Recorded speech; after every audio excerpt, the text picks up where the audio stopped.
unfold from first pop drop to the season's fall. Tune in and watch the drama unfold.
The NHL is absolutely terrified of this as the Toronto Maple Leafs win yet another game, improving their winning streak once again. And today it is on the back of the special teams and the power play, as this power play is something to talk about. It is quite frankly absolutely absurd what the power play has been doing. We're going to break it all down and discuss this huge win against another Atlantic interdivision opponent. So to break all it down in this episode, but before we get into it, welcome everybody to the stream. What's up, Jay? What's up, Joshua? What's up, Shane? Archie, everybody in here. It is a Saturday night. It's a late one. It's a Saturday night stream for everybody, but what a phenomenal win today. And quite frankly, there is a lot of things to go over, and it was a very good game. And obviously, the storyline coming into this game was Joseph Woll. Would he be able to perform? Would he be able to be, bounce back after a bit of a rough game the other night and like a few times ago? And he hasn't really had the most impressive season to start this year, but he went out there, and again, it was a bit of a slower day for him because the Montreal Canadiens weren't doing great themselves.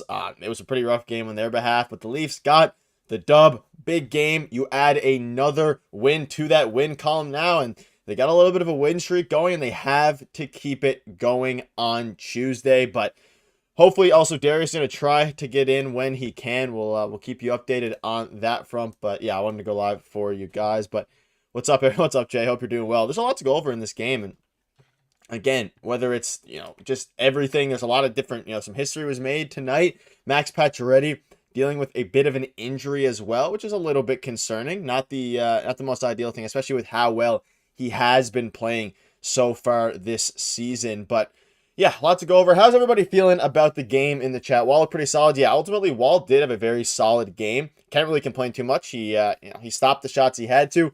And there was a bit of a stretch there where the Montreal Canadiens were really going at Woll for the first 15 minutes of the third period. What's up, Devin? For the first 15 minutes of the third period there was, Craig Berube was pissed off. It was no offensive zone time for the Toronto Maple Leafs. But again, they held strong. They stood the course throughout the entire game. And even when Montreal had their push in the third, Joseph Woll didn't give up a goal. He had a few really nice saves, and ultimately they got the dub, which is something that they desperately needed. Again, these games against these teams, and we mentioned earlier on in the week, the back-to-back against, of course, Detroit on Friday, and then, of course, now Montreal Canadiens on Saturday. They needed to continue this hot streak and continue to get these wins. You have to get these wins against the easier teams and the interdivision teams, obviously the Atlantic in this case. And Tuesday marks their last game of the Atlantic trip, but it was a solid game. We absolutely we love to see it, and we can dive into the box score a little bit. A lot of things to go over. We have a bunch of stuff to talk about today. Jim, I hope you're doing well. Great to see you. Hope you're doing well. What's up, Pipes? So obviously Max Pacioretty is dealing with an injury, but let's go over the box score a little bit here. And we have Max Domi. He almost had a goal tonight, but David Kampf with an assist, Nyes with an assist, Marner with a goal. You have Bobby McMahon with a goal. Or not Bobby McMahon, Mitch Marner started with a goal. William Nylander once again with a goal. You had Connor Timmins go out there and get the opening goal. Like, there was a lot of crazy things that happened tonight. You think about it from the perspective of, hey, Connor Timmins got the opening night goal, or the opening goal of the game, which was something that I don't think many people here had on their bingo cards. I would be, if someone guessed Connor Timmins scoring a goal, I'll take it. But a phenomenal goal from Connor Timmins as well. Just get pucks on the net, and that's the biggest thing. That's what they're doing, and we'll discuss the power play as well. Yeah, Josh, I mentioned in our video today, Calgary Croc is not nearing a return anytime soon there. But it's interesting. And again, it was as you look at the box score here, and you have Benoit got an assist. Morgan Rielly continues his hot point streak. Connor Timmins with a goal. John Tavares played really well. Nick Robertson, I think, played a solid game as well. But again, the star of the night were Mitch Marner and William Nylander. And again, they've both been stepping up in the absence of Austin Matthews. I mean, now Mitch Marner, he was playing great defensively. He played solid in the PK. We saw the power play goals. Him and David Kampf had a nice little setup there, and it was a really nice goal. And obviously, that's the one in the thumbnail that you're seeing in the little circle. It was Kampf and Marner's goal.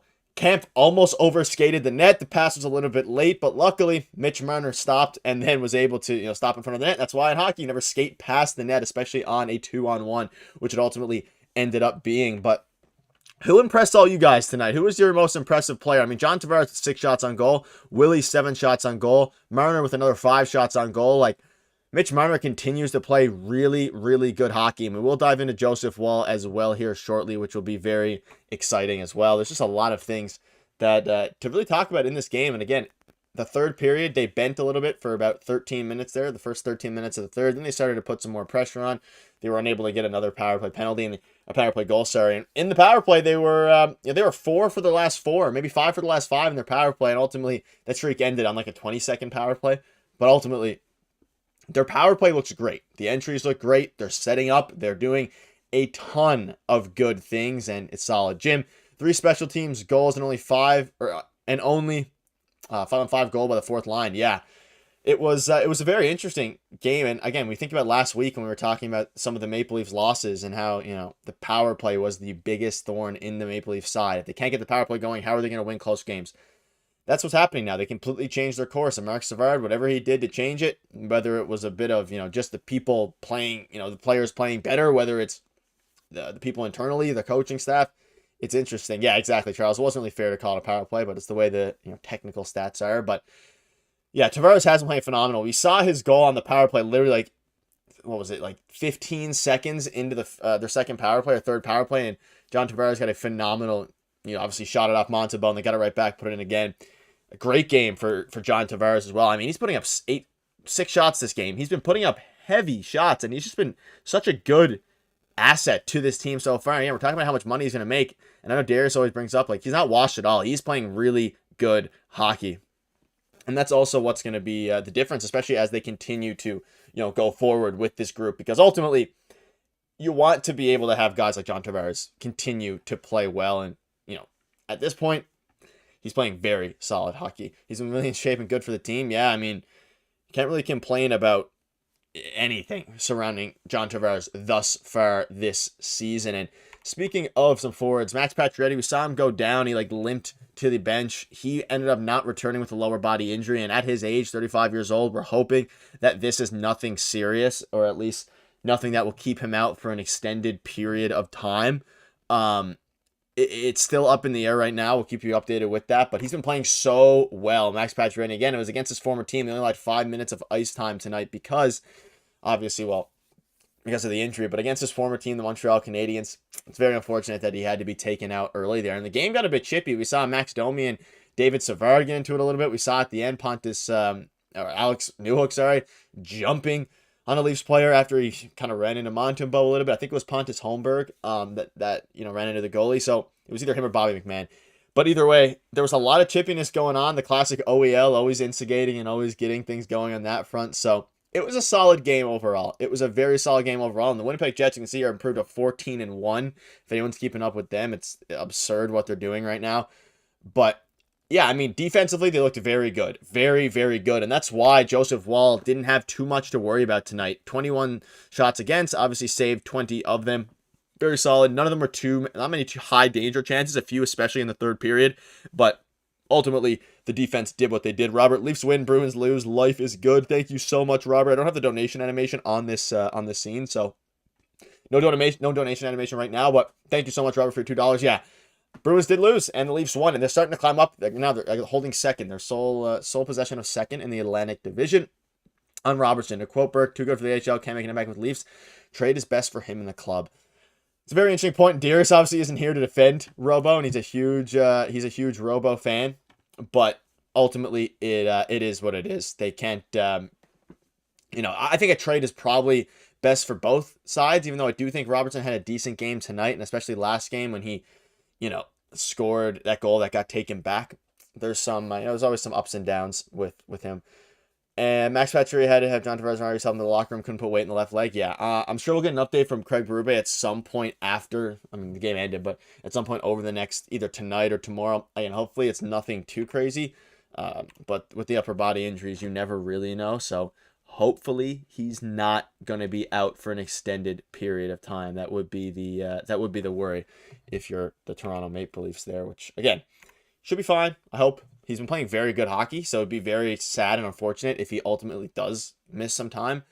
OEL has been solid back there. Yeah, OEL continuously driving the puck, creating chances, and he's also very chippy. That's probably the Florida side of him, the Panthers side, just always getting in scrums in front of the net, doing all the little things, and he's doing one of the better signings, along with Chris Tanev, who had another great defensive game. It made Joseph Woll's job really easy, and I was hesitant and nervous a little bit about Joseph Woll, whether or not he'd be shaky against the Montreal Canadiens. And obviously, it helped the Montreal Canadiens didn't really have much going for them at all offensively.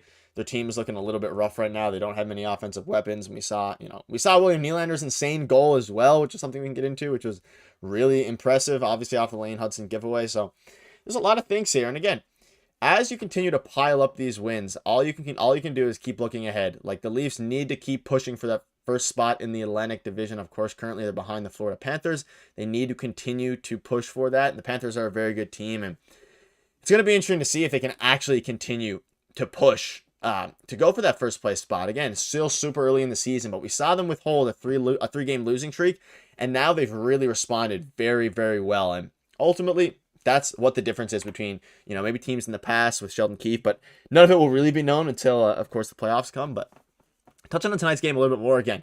Connor Timmins, phenomenal game. You look at Morgan Rielly, very solid game once again. And one guy I want to give a huge shout out, Jim, you took the words out of my mouth, was David Kampf. He has been great on the penalty kill. He was great on it again tonight, even though the Habs did score a power play goal. But David Kampf was great on the PK. He's great. He had a great pass back to Mitch Marner to get him a goal. We saw when that goal happened, Mitch Marner looked and just said, "That was all you, David Kampf." And it was.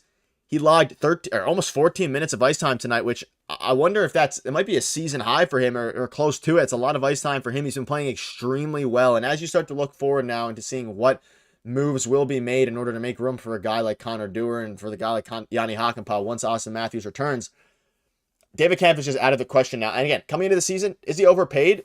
You can make the case that he is, but he's playing extremely good hockey. He does exactly what his role in that fourth line is. He's been phenomenal on the penalty kill, and he's been, very solid as well. They were shorthanded, so of course David Kampf was on the penalty kill, along with Mitch Marner, who's also been phenomenal on the penalty kill nonetheless.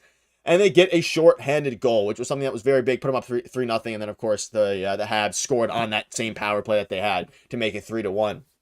But Kampf has been really solid. He's been extremely solid, and something that coming into the season was a big question mark was how solid would David Kampf be? Hit the like button if you are new. Again, we go live after every single game. We'll try to get to 30 likes. We're at 14.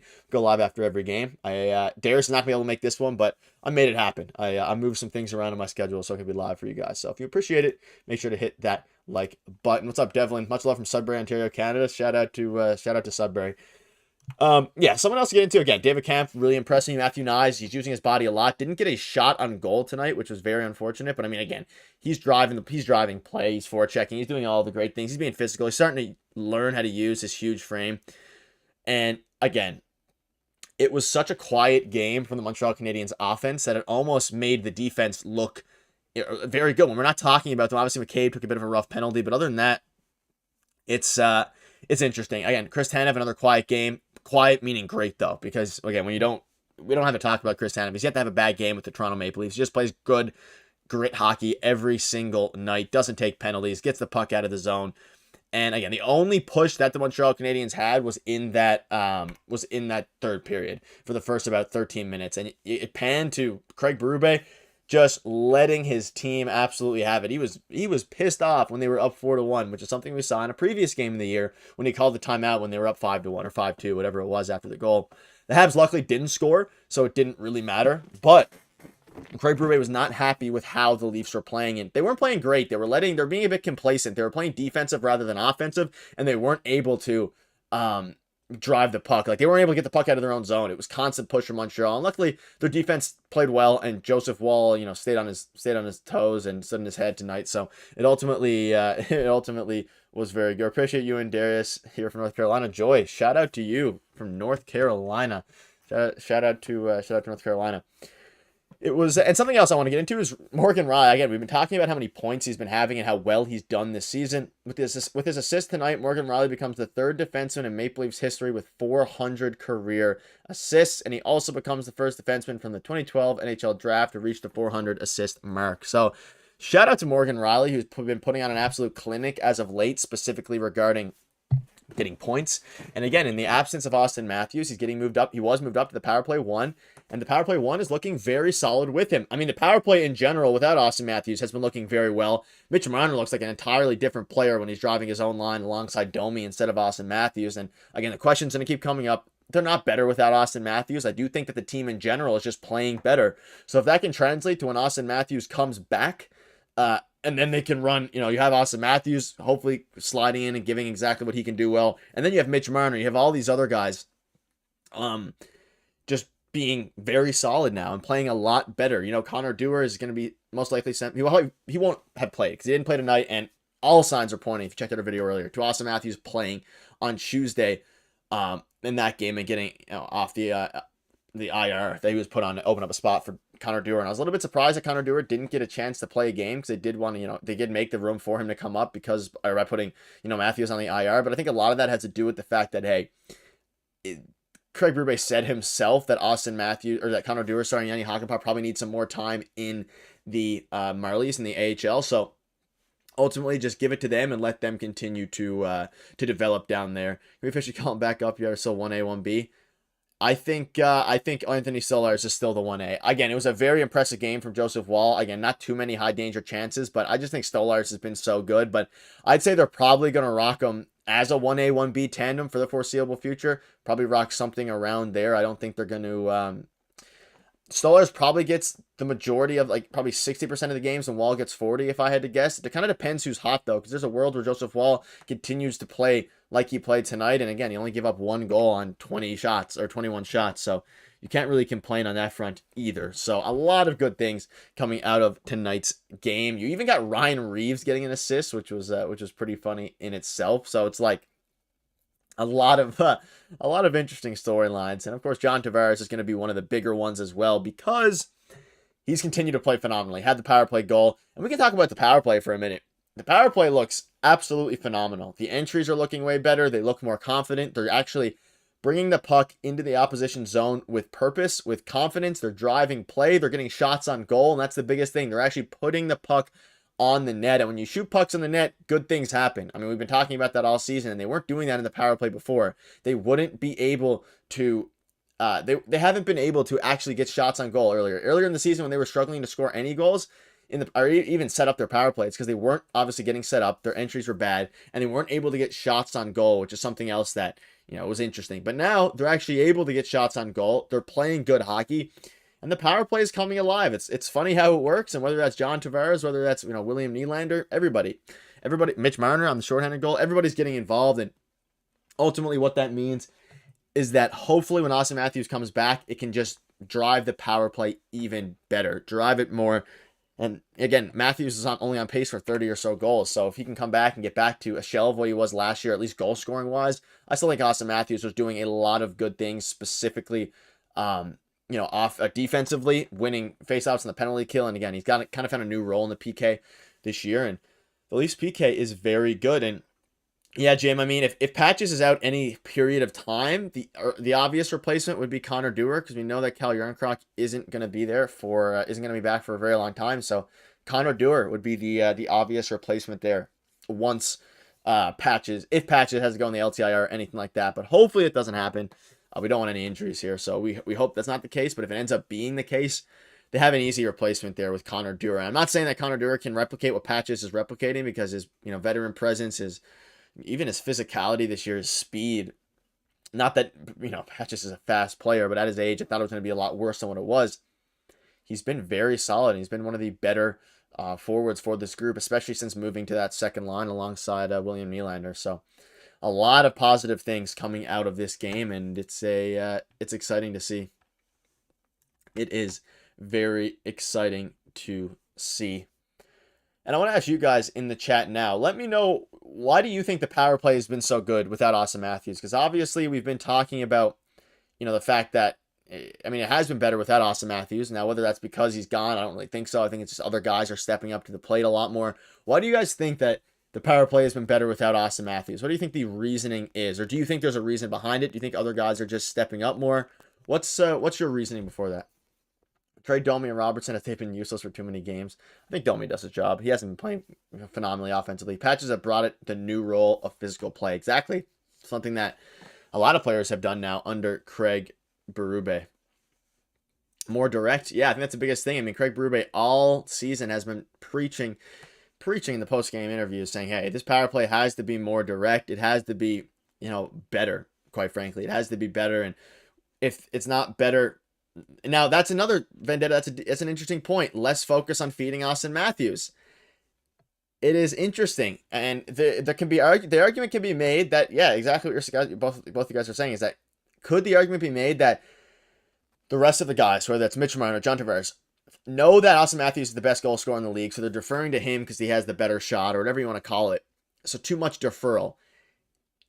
Very possible, and it's a very good point. So now that, what's up, Marshall? Now that he's not here, they're saying, hey, I have to take matters into my own hands, move the puck among ourselves, and get that going. I think that's the case. I think that's definitely could be a part of it. I also think they're just playing more direct. I think they're playing more direct hockey. They're finally getting Craig Berube's message through their heads, which is get the entry set, be more direct, be more assertive with your shots. If you're going to take a shot on goal, take the shot. Don't look to pass all the time. And, I mean, Mitch Marner, we're seeing him get more shots on goal. We're seeing John Tavares get a ton more shots on goal.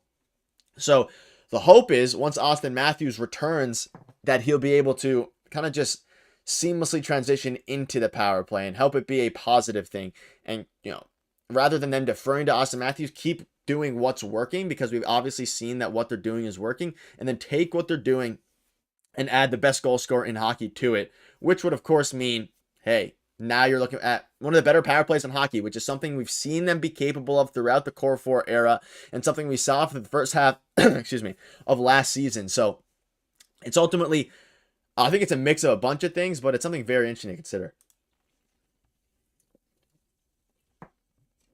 Matthews needs to be in the power play. He shouldn't be treated like the only shooting threat while he's on it. Yeah.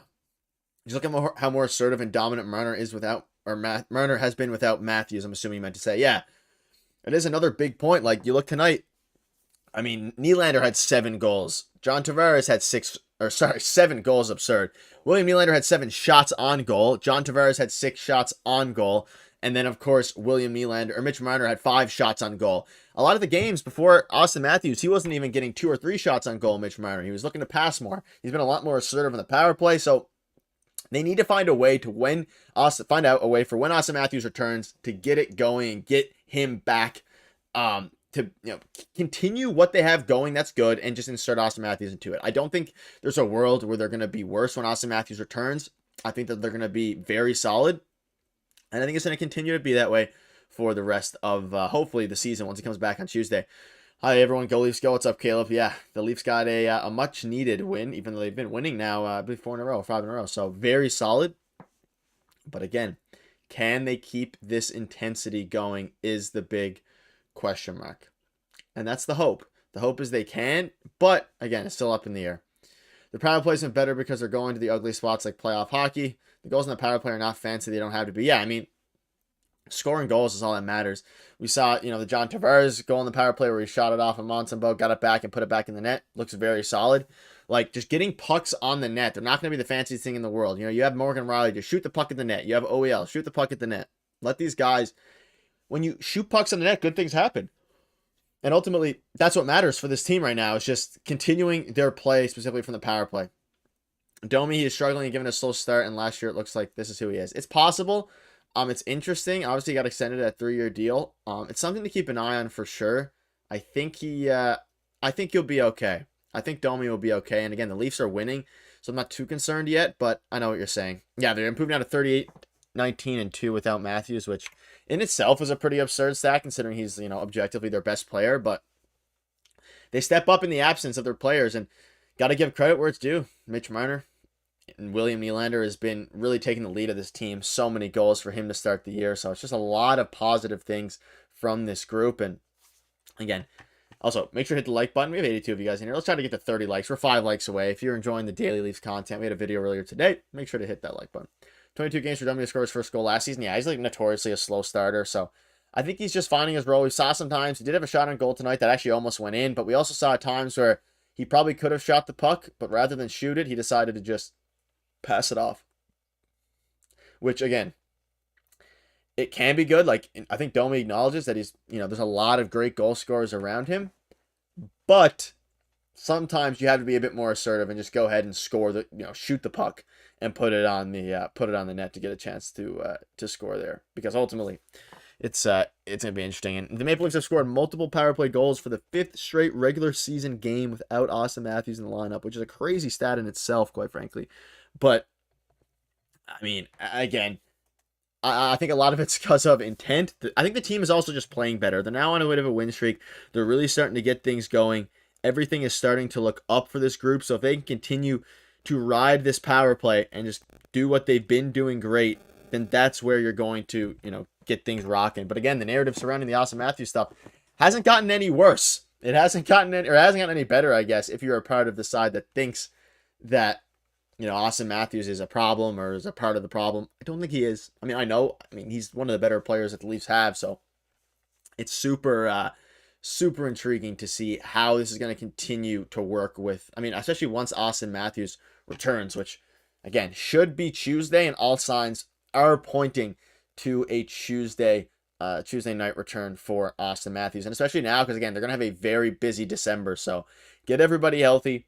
Get Connor Dewar acclimated into through the AHL, and then get them acclimated for the Toronto Maple Leafs, and then get things going on that front, because it's gonna be a hell of a next few weeks there, especially as these things continue to go. And again, if you missed the update earlier, Craig Berube spoke out on Cal Yarncroc. Can't give you a timeline on him. He's probably a ways away still. So ultimately, Jim with the 10. Jim, I don't have the donation thing on me right now. It disappeared. I'll have it back for next stream. But thank you so much to 10, Jim, a huge supporter. It means the world. They are buying into the Berube defense first system, and this is a winning playoff formula. Nick, you rock. Thank you so much. Thank you so much, Jim.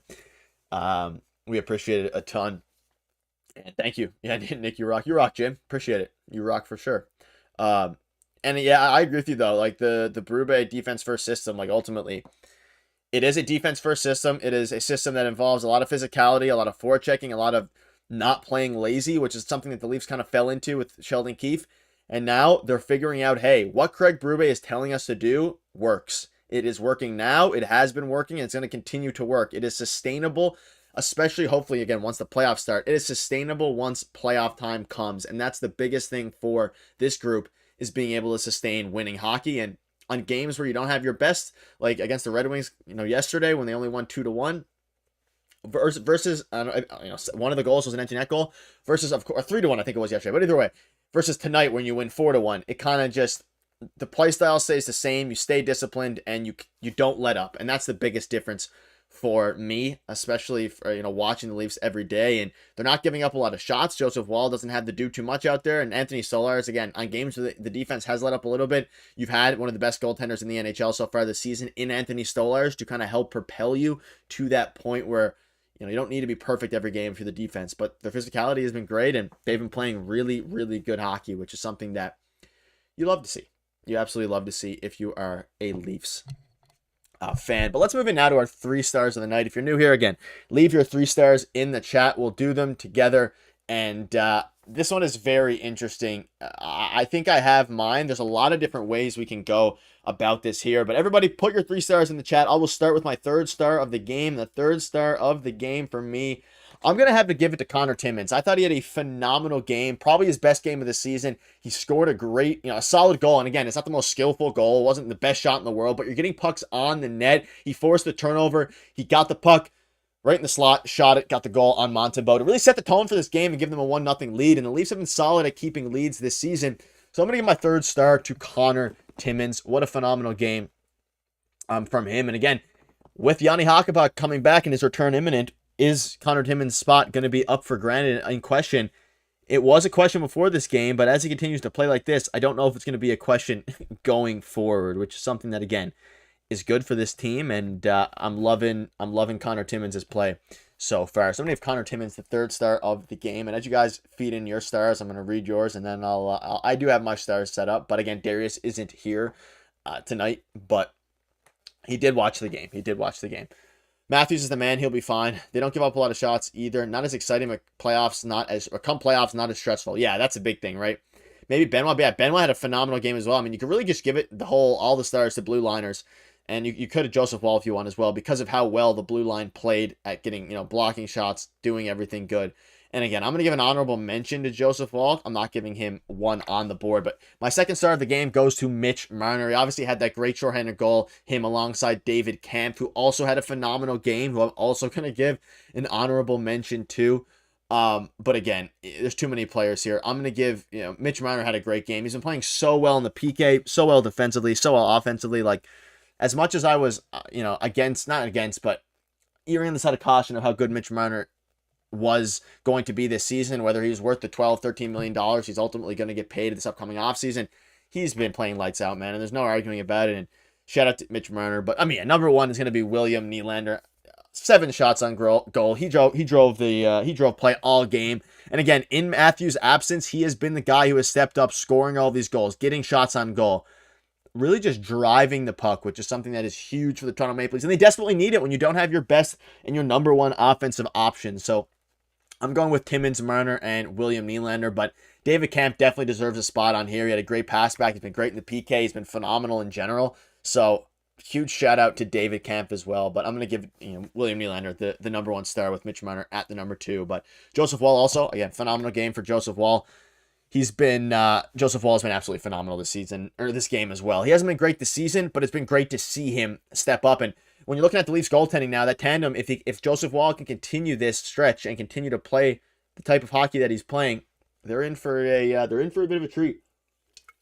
Because this is the tandem that Brad Treliving and company was hoping for as the season progressed and as things continued to rock. And again, Joseph Woll signed to that 3-year deal, so it's in all of our better interest. You have Anthony Stolarz for 2 years, so this will be the tandem for the next 2 years at least. And then beyond that, you have Dennis Hildeby, whether they extend Anthony Stolarz, depending on how things go.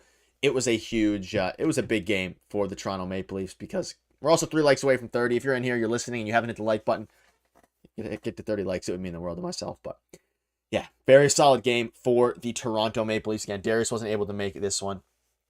But the bright side is the Toronto Maple Leafs got the dub. Any final thoughts? A bit of a shorter one tonight. It is late for me. I'm pretty tired. A very busy day. So any final thoughts from you all? We'll be back on Tuesday, and Darius will be back. We'll be back to our duo streams on Tuesday. But again, a shorter one today. I apologize.